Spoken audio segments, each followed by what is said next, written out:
seperti misalnya kisah daripada misionaris yang ke Korea, saudara.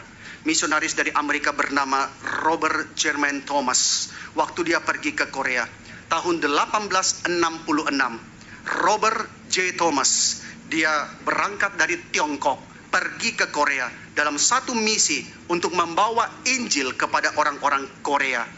Robert Thomas, dia bekerja di Scottish Bible Society, dan kemudian dia sadar bahwa bahasa Korea itu memiliki pondasi dasar di dalam bahasa Mandarin. Maka dia percaya kalau orang Korea bisa membaca bahasa Mandarin, dia pasti bisa, dia mengerti. Maka orang Korea itu, dia pasti bisa baca Alkitab bahasa Mandarin. Maka dia mau bawa Alkitab bahasa Mandarin ke Korea. Dia percaya ada yang bisa membaca Alkitab bahasa Mandarin yang dicetak itu. Maka dipenuhi oleh cinta kasihnya kepada orang Korea, keinginan agar terang itu juga boleh bercahaya di antara orang-orang Korea. Dia menaiki kapal Amerika, kapal General Sherman, pergi ke Korea, bawa Alkitab. Tetapi ternyata dekat Korea ada insiden, lalu terjadi pertempuran. Kapal itu diserang 2 hari, sampai kemudian dibakar, dan seluruh penumpangnya itu tewas terbunuh, kecuali Thomas. Maka Thomas, dia dengan susah payah dia berenang mencapai pantai. Dia berusaha bawa sebanyak mungkin Alkitab yang dia bisa bawa. Dia sudah jauh-jauh bawa Alkitab, maka dia bertekad Alkitab ini harus sampai di Korea.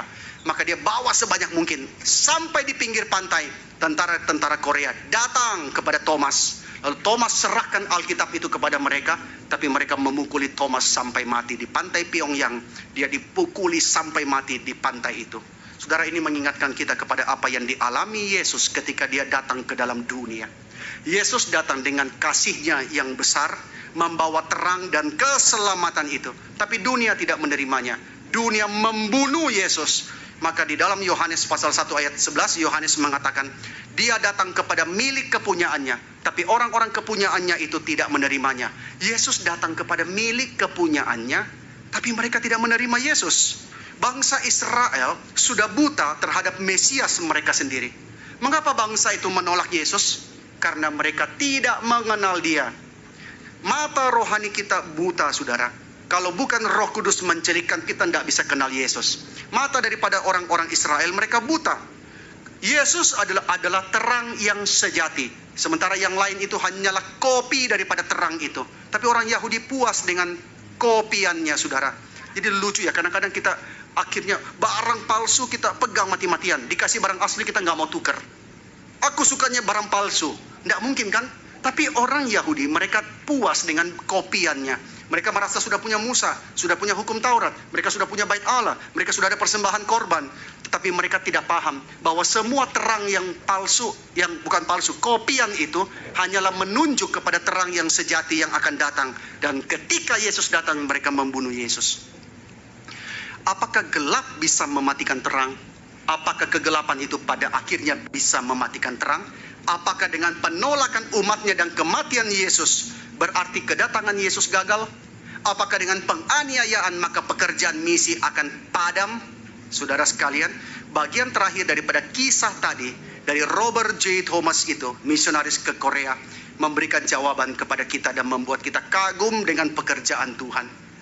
Saudara, perhatikan terang Injil pertama kali bersinar di Korea pada hari kematian dari Robert J. Thomas, sang misionaris itu. Ketika dia dipukuli sampai mati di pantai Pyongyang itu. Ketika dia sudah dipukuli sampai mati, tentara-tentara Korea membawa Alkitab itu pergi.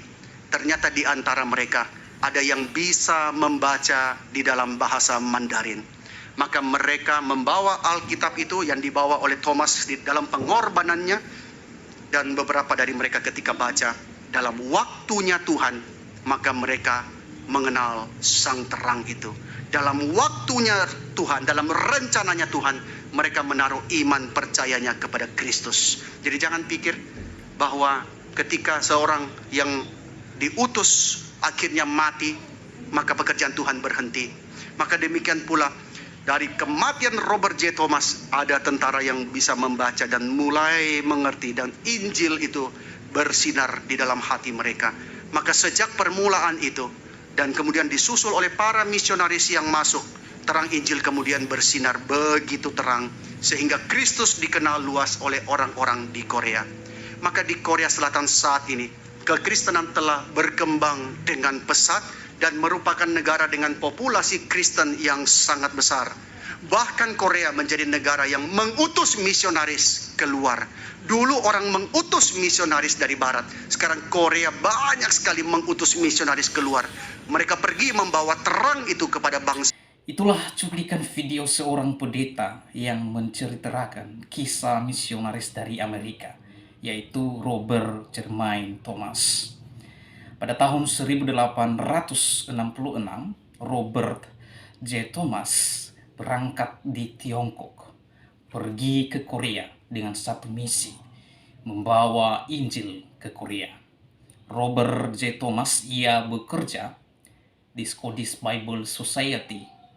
Kemudian di sana ia sadar bahwa bahasa Korea memiliki fondasi, yaitu bahasa Mandarin. Di sana Robert J. Thomas percaya kalau Korea bisa membaca bahasa Mandarin, maka pasti bisa mengerti Alkitab dalam bahasa Mandarin. Itulah sebabnya Robert J. Thomas berniat tekad untuk membawa Alkitab bahasa Mandarin ke Korea. Maka Robert J. Thomas dipenuhi cinta kasihnya kepada orang Korea agar terang itu juga boleh bercahaya di atas dan di antara orang-orang Korea. Lalu ia menaiki kapal Amerika, yaitu kapal General Sherman, lalu pergi ke Korea dengan membawa Alkitab bahasa Mandarin. Tetapi ternyata dekat Korea ada insiden terjadi, ada pertempuran. Kapal itu diserang 2 hari dan kemudian dibakar. Seluruh penumpang tewas terbunuh kecuali Robert J. Thomas. Maka Thomas dengan susah payah ia berenang ke pantai dengan membawa sebanyak mungkin Alkitab. Tekadnya Alkitab harus sampai di Korea. Saudara, ketika ia sampai di pantai, tentara-tentara Korea datang kepada Robert J. Thomas, lalu dia serahkan Alkitab itu kepada mereka. Tetapi mereka memukul dia sehingga mati. Saudara, ketika Robert J. Thomas dipukuli sampai mati, tentara-tentara Korea itu membawa Alkitab pergi. Ternyata saudara, di antara mereka ada yang bisa membaca bahasa Mandarin. Dan beberapa hari kemudian, dan beberapa dari mereka ketika membaca Alkitab tersebut dan waktunya Tuhan, mereka mengenal sang terang itu. Dan di antara mereka menaruh kepercayaan mereka kepada Yesus Kristus, sang terang itu. Saudara, jadi jangan berpikir ketika seseorang diutus akhirnya mati, maka pekerjaan Tuhan berhenti. No. Pada kematian Robert J. Thomas, ada tentara Korea yang bisa membaca dan mulai mengerti, dan Injil itu mulai bersinar dalam hati mereka. Maka sejak permulaan itu saudara, dan kemudian disusul oleh misionaris-misionaris yang masuk, maka terang Injil di Korea bersinar terang. Sehingga Kristus dikenal luas oleh orang-orang Korea. Maka sekarang saudara, Korea Selatan saat ini, kekristenan berkembang dengan sangat pesat dan merupakan negara populasi Kristen terbesar. Bahkan Korea adalah merupakan negara yang mengutus misionaris keluar. Dulu mengutus misionaris dari barat ke Korea. Nah, sekarang Korea Selatan mengutus misionaris keluar dari seluruh dunia. Mengapa bisa terjadi seperti itu, saudara? Karena terang Injil di Korea telah bersinar. Oleh karena terang Injil, Korea mengutus misionaris untuk keluar. Puji Tuhan, saudara. Kiranya kisah ini mendorong kita untuk mengasihi mereka yang belum mengenal sang terang itu, yang belum mengenal Yesus Kristus Tuhan, satu-satunya penebus dan satu-satunya Allah yang maha mulia, maha kaya, dan maha segalanya, dan kita adalah kepunyaannya. Kiranya kisah ini mendorong kita untuk mengasihi mereka.